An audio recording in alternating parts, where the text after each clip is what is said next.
اس کے اندر وہ یہ بتاتے ہیں کہ جب وہ اس زمین سے پردہ کر گئے تو اس کبھی بھی اتنے تھوڑے وقت میں اتنے عظیم انسان دنیا میں نہیں آئے. جو اٹھتا تھا وہ ایک عظیم انسان بن جاتا تھا، کیونکہ وہ ان کو دیکھ کے لوگ لیڈر بن گئے. حضرت عمر نے جب فیصلہ کیا کہ خالد بن ولید کو سپہ سالار سے ہٹانے کا، آپ سوچیں خالد بن ولید جیسا کوئی دنیا میں سپہ سالار آیا ہی نہیں، وہ کوئی جنگ ہی نہیں ہارے، اور وہ جو جنگ جیتتے تھے، جو خاص طور پہ جو رومنز کے اگینسٹ وہ جیتے، جو بیزنٹائن ایمپائر تھا، وہ ایک دنیا کی کلاسک جنگ ہے کہ تھوڑے سے لوگ، ان کے ہتھیار بھی بہتر، لوگ بھی زیادہ، سپر پاور بھی، تو وہ ایک جینیس تھے، ملٹری جینیس تھے. اس کے باوجود حضرت عمر نے انہیں کہا، ان کو ہٹا دیا سپہ سالار ہونے سے. اور حضرت عمر نے یہ کہا کہ میں یہ دنیا کو بتانا چاہتا ہوں کہ اگر ہم سب سے بہترین بھی دنیا کا سپہ سالار ہٹا دیں، لیکن ایمان کی اتنی قوت ہے کہ جو بھی آئے گا وہ جیتے گا، اور جیتے لوگ. جو بھی آیا وہ ایک لیڈر بن گیا، اور وہ بڑے بڑے جنرلز بن گئے. تو ان کی زندگی سے سیکھنا، کیا ان کی صفتیں تھیں، کس طرح انہوں نے مائنورٹیز، اقلیتوں سے کس طرح وہ ڈیل کیا، باقی مذہبوں سے وہ کیسے ڈیل کیا، غلاموں سے کیسے ڈیل کیا، اپنی خواتین سے کیسے ڈیل کیا، یہ ساری چیزیں، ہر چیز میں انقلاب تھا. اور ان کا جو آخری خطبہ تھا، آج آپ یونائٹڈ نیشنز کا چارٹر پڑھ لیں، اس سے ملتا ہے بالکل. یعنی وہ ہمیشہ کے لیے ان کی باتیں تھیں، اور وہ ہمیشہ کے لیے انسانیت کی بہتری کے لیے تھی. تو اس لیے ہم نے فیصلہ کیا ہے کہ 7، 8 اور 9 کلاسز میں، ہر سکول میں پاکستان میں ہم یہ قانون پاس کریں گے کہ 7، 8 اور 9 کلاس میں ان کی زندگی بچوں کو پڑھائی جائے.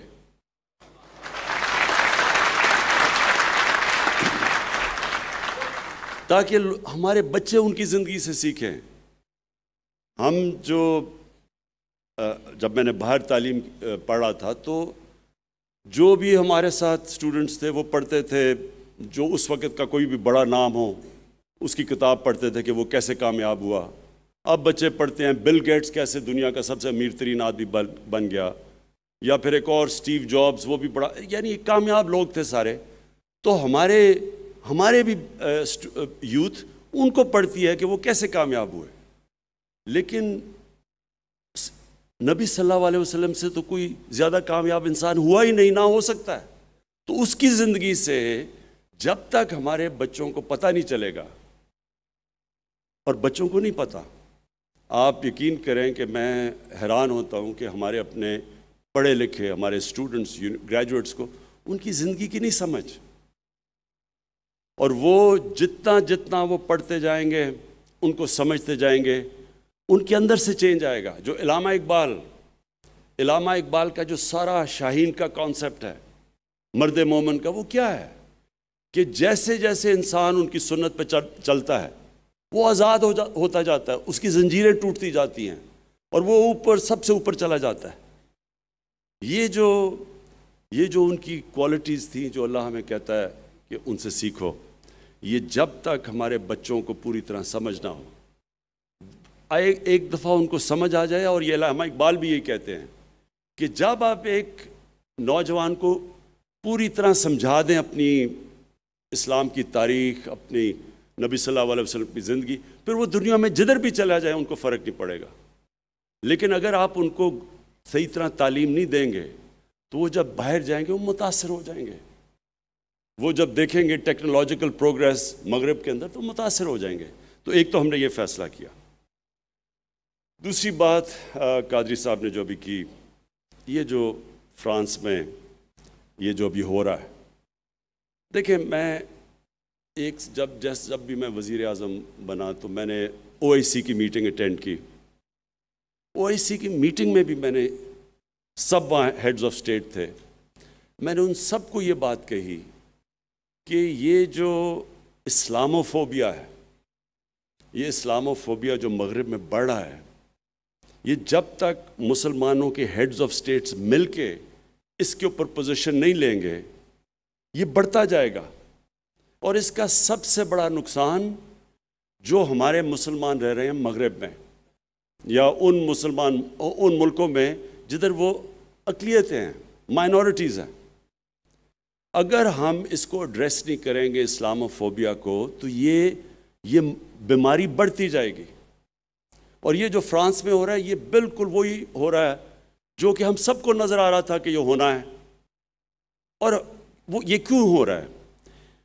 میں باقیوں سے زیادہ مغرب کو سمجھتا ہوں. کرکٹ کی وجہ سے میں نے بڑی زندگی باہر گزاری ہے. میں ان کی ذہنیت سمجھتا ہوں. دیکھیں، مغرب کے لوگوں کو نہیں سمجھ جو ہمارا رشتہ ہے نبی صلی اللہ علیہ وسلم سے. ان کو سمجھ آ بھی نہیں سکتی. وہ اس لیے نہیں آ سکتی کہ ان کے جو مسیح برادری ہے، ان کے وہ جو حضرت عیسیٰ سے جو ان کا عقیدہ ہے، اور پھر یہودیوں کا بھی، وہ ان کی وہاں میڈیا کے اوپر یا جس طرح ان کے اوپر وہ گفتگو کرتے ہیں، وہ ادب نہیں ہے جو ہمارے میں ہے. ہم حضرت عیسیٰ، حضرت موسیٰ، ہم سارے اللہ کے پیغمبروں، ہم ان سے بڑی ادب سے ان کا نام لیتے ہیں. وہاں یہ نہیں ہے چیز.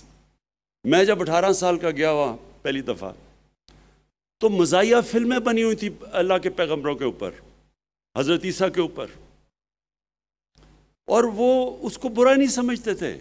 تو میں حیران ہوتا تھا دیکھ کے. فلمیں انہوں نے بنائی ہوئی ہیں جو کہ بے حرمتی کرتی ہیں حضرت عیسیٰ کی، لیکن وہاں اس طرح ریاکشن نہیں آتا.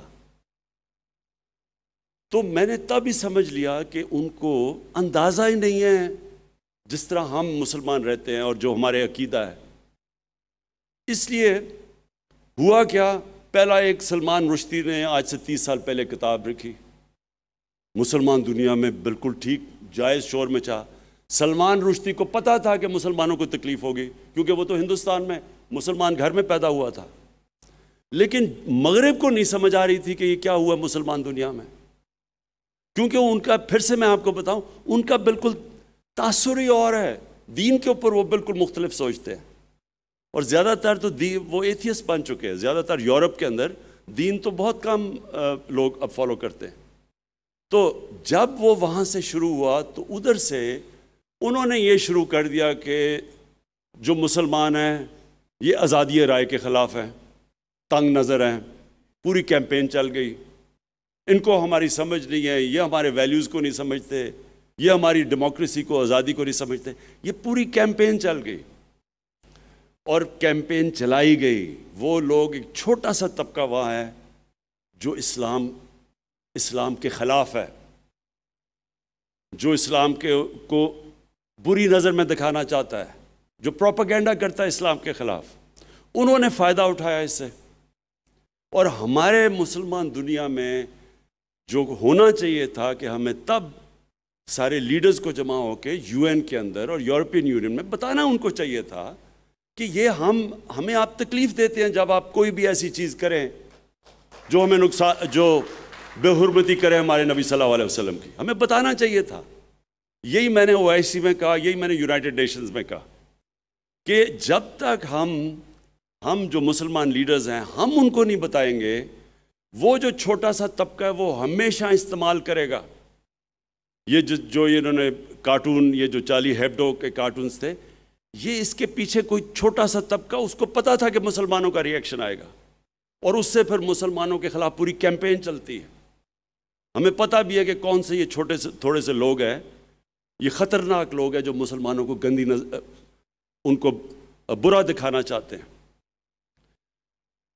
اب یہودی، تھوڑے سے یہودی ہیں دنیا میں، ان کو جو سیکنڈ ورلڈ وار میں جو ہولوکاسٹ ہوئی، ان کے جو جرمنز نے ان کی قتل عام کی. اب جو ہولوکاسٹ ہے وہ ظاہر ہے کہ یہودی ساری کمیونٹی کو بڑی تکلیف دیتی ہے، لیکن یہودی کمیونٹی ہیں تھوڑے سے لیکن وہ اتنے منظم ہیں، میڈیا میں اتنے طاقتور ہیں کہ انہوں نے ایسا مغرب کے اندر انہوں نے ایسا کسی بھی میڈیا پولیٹیشین کسی کی جرت نہیں ہے کہ ہولوکاسٹ کے خلاف کسی قسم کی بات کر سکے، بلکہ 4 ایسے یورپین شہر ہیں وہاں وہ جیلوں میں ڈال دیتے ہیں کہ اگر آپ صرف یہی کہیں کہ اگر وہ کہتے ہیں 60 لاکھ مرے تھے ہولوکاسٹ میں، اگر آپ کہیں نہیں جی 60 لاکھ نہیں 20 لاکھ، جیل میں ڈال دیتے ہیں وہاں، آسٹریا 4 ملک ایسے۔ تو میں یہ سمجھتا ہوں کہ اگر کسی بھی ہیومن کمیونٹی کو تکلیف ہوتی ہے کسی چیز سے تو ہمیں وہ نہیں کرنا چاہیے۔ یہی تو رحمت العالمین کہتے تھے، یہ ہمارے نبی صلی اللہ علیہ وسلم، بلکہ قرآن کے اندر ہے کہ دوسروں کی عبادت گاہوں کی حفاظت کرو، اور جو ان کے لیے ایسی شخصیت جو ان کے لیے سیکرڈ ہیں ان کو کوئی خلاف ان کے بات نہ کرو۔ یہ تو ہمارے نبی صلی اللہ علیہ وسلم کہتے تھے۔ تو وہ ہمیں بھی یہ کرنا چاہیے کہ کوئی بھی کسی کمیونٹی کو چیز تکلیف دیتی ہے اس پہ بات نہیں کرنی چاہیے۔ تو یہودیوں نے ایسی ان کے اندر یونٹی اور انہوں نے ایسی کیمپین چلائی کہ کہیں بھی آج آپ مغرب کے اندر بات ہی نہیں کر سکتے کسی قسم کی، مثلا آپ کو سوچ بھی نہیں سکتا کہ کوئی مزاحیہ چیز کر دے ہولوکاسٹ کے خلاف۔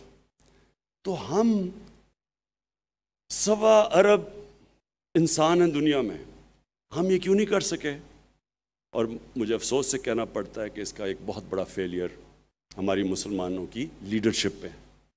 انشاءاللہ ہم پوری کوشش کریں گے، میں اپنی پوری کیمپین کروں گا، میں باقی لیڈر سے رابطے کروں گا، اور میں آپ کو یقین دلاتا ہوں کہ اگر ہم سب مل کے ان کو یہ سمجھا دیں کہ ہمارے لیے ہمارے کتنے مسلمان پچھلے 30 سال میں شہید ہوئے ہیں، لاکھوں، بلکہ کتنے، افغانستان دیکھ لیں، سیریا دیکھ لیں، عراق دیکھ لیں، جتنا مسلمانوں کا خون ہوا ہے پچھلے 30 سالوں میں، اور اس کی ہمیں تکلیف ہے، لیکن کوئی تکلیف مقابلہ نہیں کر سکتی جب ہمارے نبی صلی اللہ علیہ وسلم کے خلاف کوئی بھی ان کی بے حرمتی کرتا ہے، کوئی اس کا مقابلہ نہیں کرتا۔ اور یہ ہمیں ان کو سمجھانا چاہیے، ان کو نہیں سمجھ ابھی تک۔ اور میں یہ سمجھتا ہوں کہ ہم انشاءاللہ پاکستان اس میں لیڈ لے گا۔ میں ابھی بھی بات کروں گا، میں نے لیٹرز سب کو بھیجے ہیں، میں بات بھی کروں گا، اور مجھے یہ یقین ہے کہ یہ ہم ان کو سمجھا سکیں گے اس چیز کا۔ کیونکہ دیکھیں ہم تو یہاں بیٹھے، ہمیں تو نہیں نقصان ہوتا، لیکن جو لاکھوں مسلمان مغربی ملکوں میں رہ رہے ہیں، جو جب اس طرح کا انسیڈنٹ ہوتا ہے ان کی زندگی عذاب میں آ جاتی ہے، مسجدوں کے اوپر اٹیک شروع ہو جاتے ہیں، ان کو جو نوکریاں کر رہے ہیں کہ وہ نوکریوں سے نکال دیتے ہیں، چلتے چلتے لوگ ان کو مارتے ہیں، اور خواتین جب پہنتی ہیں نقاب پہنتی ہے ان کو سڑکوں پہ برا بھلا کہتے ہیں، اسلاموفوبیا بڑھ جاتا ہے، تو ان کی زندگی عذاب میں پڑ جاتی ہے۔ اس لیے ضروری ہے کہ ہم سارے مسلمانوں کے ہیڈز آف اسٹیٹ، مغربی لیڈرز کو، یورپین یونین کو، یونائٹڈ نیشنز کو، ان سب کو سمجھائیں کہ دیکھیں ہم بھی فریڈم آف سپیچ میں مانتے ہیں، لیکن فریڈم آف سپیچ کی لمٹ ہے۔ آپ کسی کو تکلیف نہیں پہنچا سکتے اس کے نام پہ، اور خاص طور پہ یہ جو جب آپ کارٹون بناتے ہیں تو یہ فریڈم آف سپیچ نہیں ہے، یہ تو